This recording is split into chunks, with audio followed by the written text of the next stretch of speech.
Welcome to Drive the Daf. Clear, structured explanation of the daily Daf in 20 minutes. You can even follow in the car.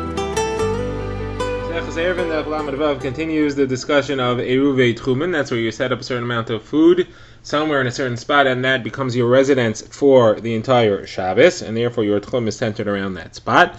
And we're continuing also the discussion of what happens when you have a suffix, you have a situation of unclarity, whether your Eruv that you set up, the food was food that you could eat, whether it was kosher for you or not. And in the case of suffix, we had a machlokes between Rabbi Yossi and Rabbi Meir. The Gemara has contradictions, each one within their own opinion. Then the Gemara is going to list a number of other types of sveikos, situations of unclarity, and what the rules are to figure out what they are.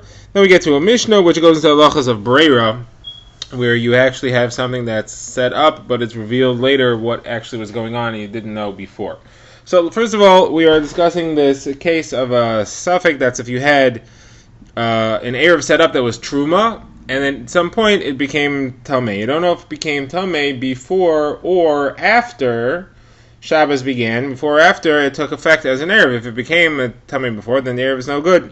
And we've seen in the Mishnah that Rabbi Meir says that you could assume that Eruv became tamei before, and therefore it's puzzle, it's no good. And Rabbi Yossi said, no, you could assume that Eruv became kosher afterwards, and therefore it is good. So now, Gemara has contradictions to both of them. First of all, we said that Rabbi Yehuda says, Rabbi Meir says that you could assume that it is a kosher Eruv, that is not a kosher Eruv, that it is tamei from before it became an Eruv. But I don't understand, because we have a different situation where somebody was sleeping at night, and he touched somebody in the night. In the morning he woke up and he saw that the guy he touched was dead. And therefore he doesn't know if he was dead at the time he touched him and he is therefore tamei, or if he was alive at that time and therefore he is not tamei.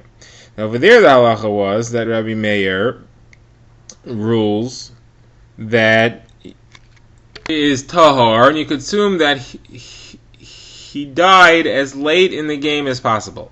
You could assume that he died after he touched him. So the problem is, how come in the case of the Eruv, you assume that the Eruv became tamei as soon as possible, even before it took effect as an Eruv?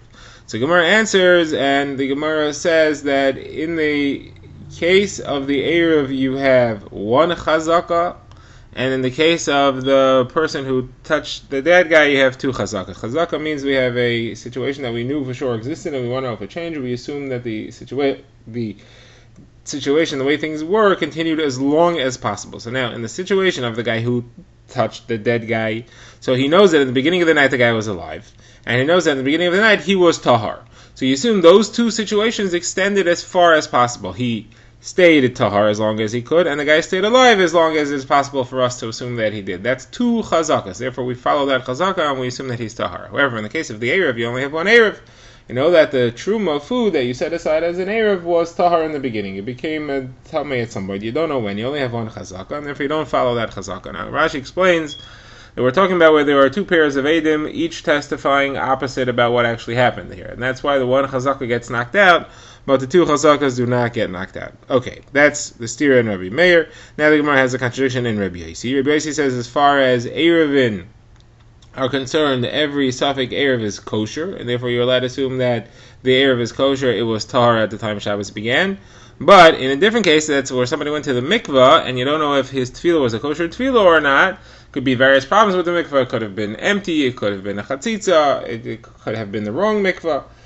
So there, if it's tefillah derabanan, you have to go l'chumrah. So the question is, why? Tchumin is derabanan and tefillah is derabanan. How come Rabbi Yossi says that as far as tchumin, even though it's a derabanan, you could be mekel, you could go l'kula and assume that his Eruv is good. But as far as tefillah in a mikvah for a tum, which is derabanan, you have to go l'chumrah and assume that it's no good.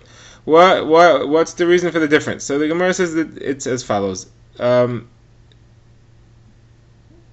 Tumah is called Ikroi D'Oraisa. There are many tumas that are Midaraisa. And even though this tumah that we're discussing here is Midarabanan, it's very similar and it looks very similar to ones that are D'Oraisa. And therefore we don't want to give it special leniencies because it's D'Orabanan. We want to follow the D'Oraisa rules so that people don't get mixed up and end up applying leniencies to a D'Oraisa. Now Tchumin is a D'Orabanan. Now even though Tchumin is part of Hilchos Shabbos, and Hilchos Shabbos, there are a lot of deraisos there, but it's very different to the other Hilchos Shabbos. It's not a malacha. It's a different kind of thing. You're not going to confuse the two, and therefore we're not worried about it, and we do not give it special stringencies, and we let you have the leniency and assume that the Eruv was good as long as it can be. Now the Gemara offers another answer here. Rava says that the reason is because in the case of the Eruv, you have a chazaka. You know that the Eruv was tahar in the beginning. You don't know if it became messed up at some point. So the Gemara says, in the case of the mikvah, you have the opposite chazaka. You know that the guy was tameh before he went to the mikvah. You want to know if he changed. So we would assume that he didn't change. He stays tameh. So the Gemara says, what do you mean? In the case where the mikvah was measured and found to be not full enough, we know it was full at some point, so you should assume it was full at the time that he went in. That's a chazaka that contradicts your chazaka. You're saying, I assume that the guy that was tameh is always tameh. You should assume that the mikvah that was always full until the last possible moment. The Gemara says, no, we're talking about where it was never measured in the first place. We never knew that it was full in the first place. We don't have any fact that it was full. We just found that it was empty. We don't know what its status was. We don't have a certain state at which it was full and assume that that state continued as long as we can. Okay, now the Gemara quotes a brisa, which is going to take us further into the sugya of chazaka. Brisa says as follows: when Rabbi Yossi says that a safek eruv is kosher, an eruv which you're not sure is good or not, you could assume that it was good. What type of situation he's talking about? So the brisa says it has to be that the safek began after the eruv was already set up. If you set up an eruv with a safek food, that's no good. On that we don't say we assume that it's a kosher. What are the examples? So the case where he says that it's a safek and it's kosher, that's where when you set it up it was good. So you set up truma and it became tameh at some point. You don't know if it was before the eruv took effect at the beginning of Shabbos or after. Or you set up fruits and you don't know if the fruits became meisered. The fruits were not meisered. You don't know if they became meisered before the eruv was supposed to take effect and therefore it's good, or if they became meisered later.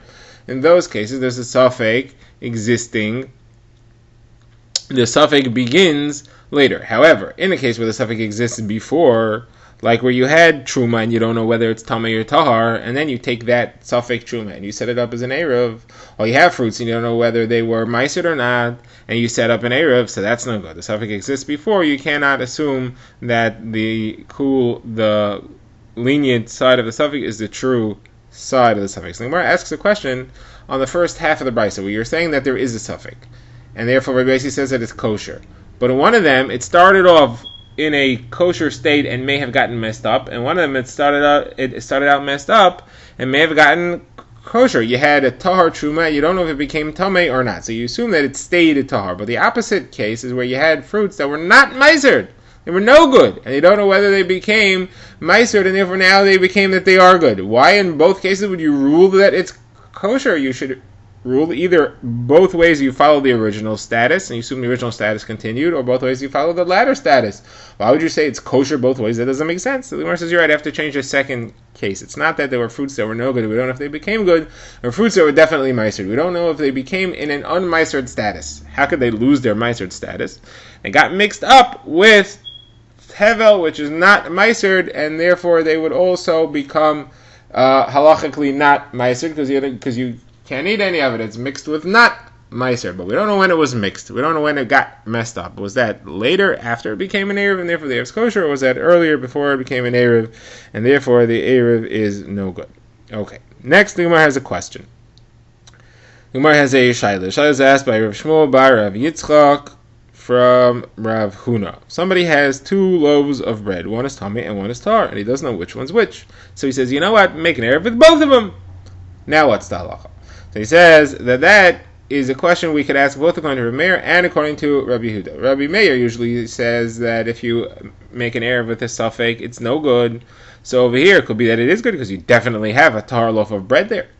On the other hand, even according to Rabbi Yossi, who says that usually it is good if you use a safek, here maybe you'll say it's no good. You know why? Because over there, in the case where you have one loaf of bread and it's a safek, so at least I know where my loaf of bread is. I know which one my eruv is.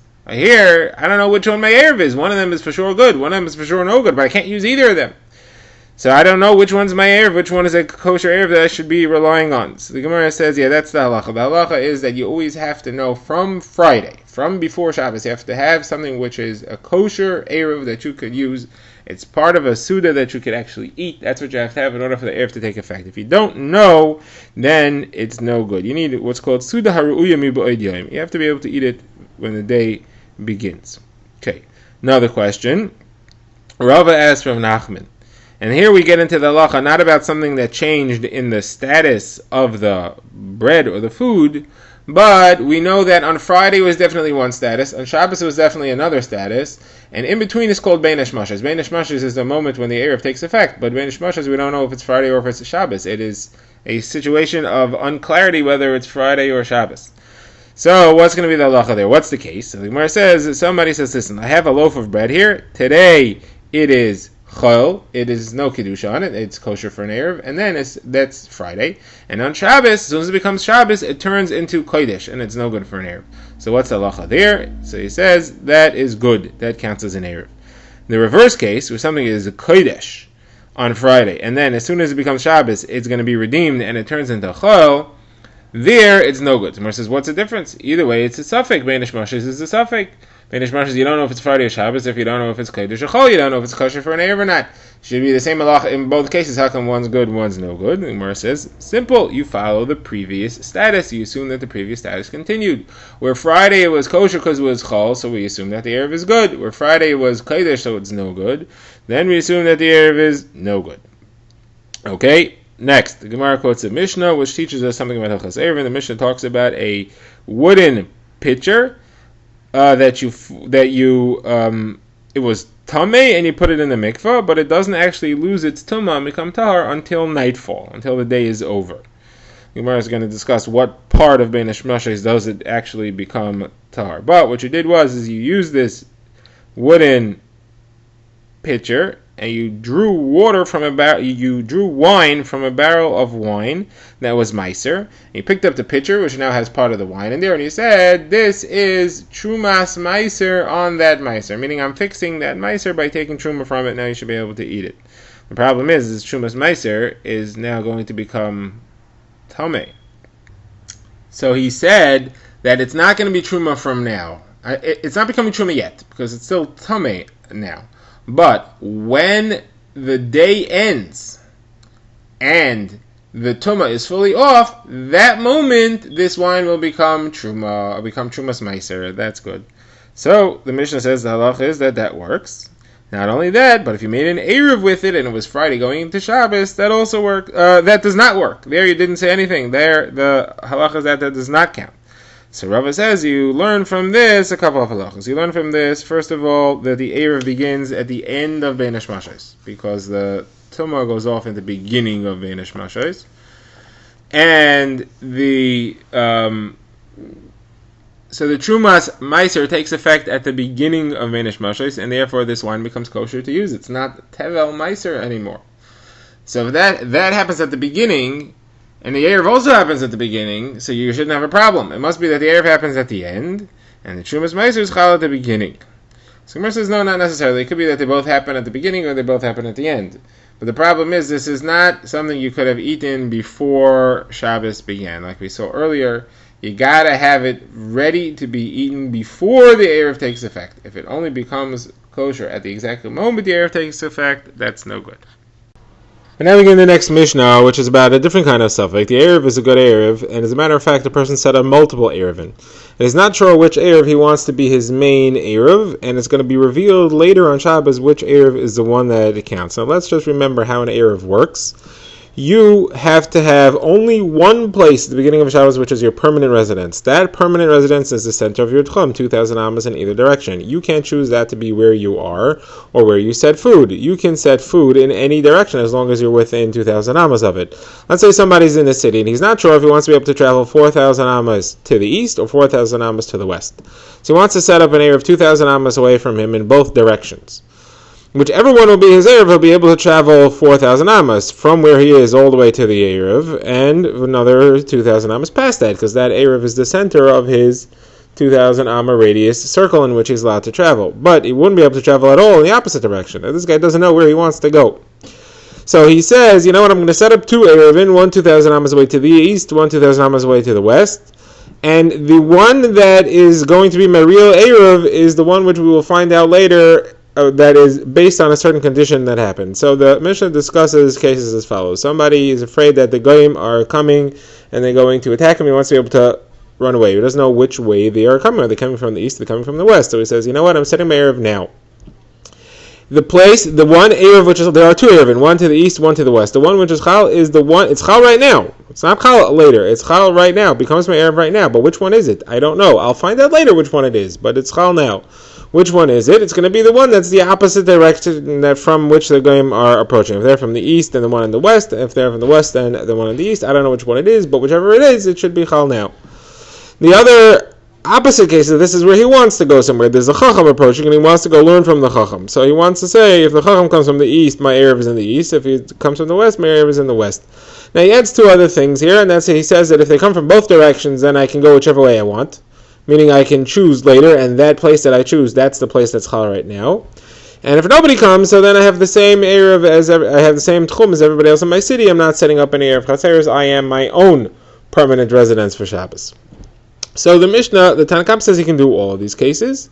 Rabbi Yehuda here, it's not clear what he argues on, but what the Mishnah says is that he argues on just one halacha. He says if the Chacham comes in both directions, so the Tanna Kamma said he can choose whichever direction he wants to be his Eruv. Rabbi Yehuda says that's only unless one of the two Chachamim is his Rebbe. If it's his Rebbe, then he has to go to the direction that his Rebbe came from, because we assume that's what he intended at the time. So Gemara has contradictions over here. First of all, in our version, we saw that he wants to go away from the guy who's coming and towards his Rebbe who's coming. Rabbi Yitzchak came from Eretz Yisrael with a different version. He wants to go away from the Chacham and towards the guy. So it's a contradiction. The Gemara says it's not a problem. Some Goyim you want to go away from. That's the guy who's coming to collect taxes from you. Some Goyim you want to go towards. That's the guy who could help you with his political influence if you need something. Also not a problem. Chacham. So the Chacham you want to go to is the one who's teaching the sugya that you want to learn. He's giving a shir. The one you want to go away from, that's talking about a case where there are two Chachamim coming. One is Rebbe for adults, and one is a teacher for children. The one you want to go away from is the one that's teaching children. Okay, now as far as Rabbi Yehuda said, so Rabbi Yehuda said you have to go to the one, if one of the two Chachamim that's approaching is your Rebbe, then you have to go to him. You can't choose, because it's automatic that your Eruv is on the side where your Rebbe is. So the Rabbanan argue on that, and the Rabbanan say not necessarily. Sometimes you would rather follow your Chaverim than go to learn from your Rebbe necessarily. Okay, now Rav says that this entire Mishnah is contradicted by a different Mishnah quoted by Ayoy. It's not the entire Mishnah, it's Rabbi Yehuda's part of the Mishnah. Our version, Rabbi Yehuda agreed to the halacha. He just said that you have to go where your Rebbe is. According to the different version, Rabbi Yehuda doesn't seem to hold of this concept that you can decide later, that it's revealed later which Eruv is the real one. By the way, that halacha is called Breira. It's Huvrar Hadavar Lamafreya, that it's later revealed which one the Eruv was Chal on, which one is the one that you are referring to. You're referring to that one, you just don't know which one it is until later. But Rabbi Yehuda seems to argue on that according to Aya's Mishnah, because Aya's Mishnah says that, Rabbi Yehuda says you can't choose. Rabbi Yehuda says, look, if the Chacham comes from both directions, you can't choose which one you want. You don't have either of them. You can't say later I'm going to choose. So the Gemara asks, hold on a second. That means that Rabbi Yehuda agrees that if only one Chacham comes, so then my Eruv is determined to be the one in that direction. Or if the guy comes, it's in the opposite direction. Just if both come, then I can't choose. Why not? What's the difference? Either way, it's revealed later which is the one that I wanted. So Gemara says, no, Rabbi Yehuda doesn't hold of Reira. Rabbi Yehuda doesn't hold that you were allowed to determine it later. In the case where the Chacham came, what's actually happening is that the Chacham is there already. I'm setting up my Eruv, I just don't know where the Chacham is, so I'm setting it up in the direction that the Chacham is. He's there already. That's not Breira. That's not revealed later which one it is. It already is in that one and not in the other one. I just haven't found out about it. But it already is there. It's not that it'll be determined later which is the one that ended up.